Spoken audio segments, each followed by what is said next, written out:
Paano ang proseso ng mga zero down payment or yung mga no down payment ni Raymulan Lands, yung mga Pagsibol Village, Pagsikat Place, and yung Pasinaya Homes? Hello, I am Cindy Bernal Hapil, Sales Manager po ako ng Dream House Realty. Ito po mga soon to rise, mga ito po yung taon-taon naming binibenta.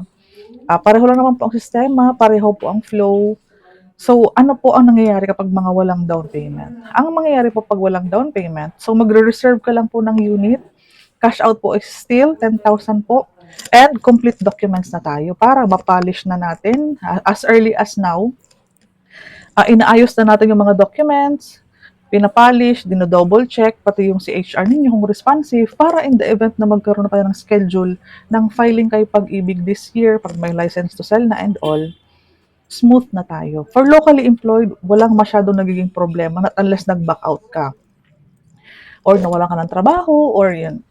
Ang proseso po pag mga zero down payment, so imagine po niyo reservation lang and then completion of documents, and then kapag humingi po ako ng updated payslip, malapit na po tayo niyan mag-filing. Kasi syempre, for Pag-ibig po, dapat ang ipoprovide natin sa kanya is yung latest na buwan kung kailan nag-file. Halimbawa, for filing tayo ng, let's say for example lang naman, ano po, July or August. Hihingan po kita ng latest COE na July and payslip ng July and ESAB ng July. Yan lang naman po.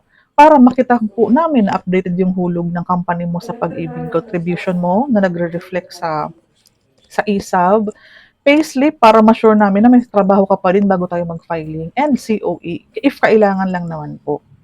Ganun lang. In the event na matagal na po yung barangay clearance mo, nag-lapse na ng 6 months, babaguhin natin. Kung ano naman yan, common knowledge naman po yan na yung may mga date, dapat i-update lang natin. Ganun lang, sobrang smooth. Ako po, kung papapansin mo po, taon-taon ito lang po yung pinofocus namin kapag may mga open kaming Raymulan Lands and yung mga zero down payment. Dahil mas madami po ang potential buyer, kumbaga, dahil zero down payment, 10,000 ang cash out. Ang first hulog nila sa Pag-ibig kapag na-approve pa lang sila. Tentative niyan mga January, February sa first batch.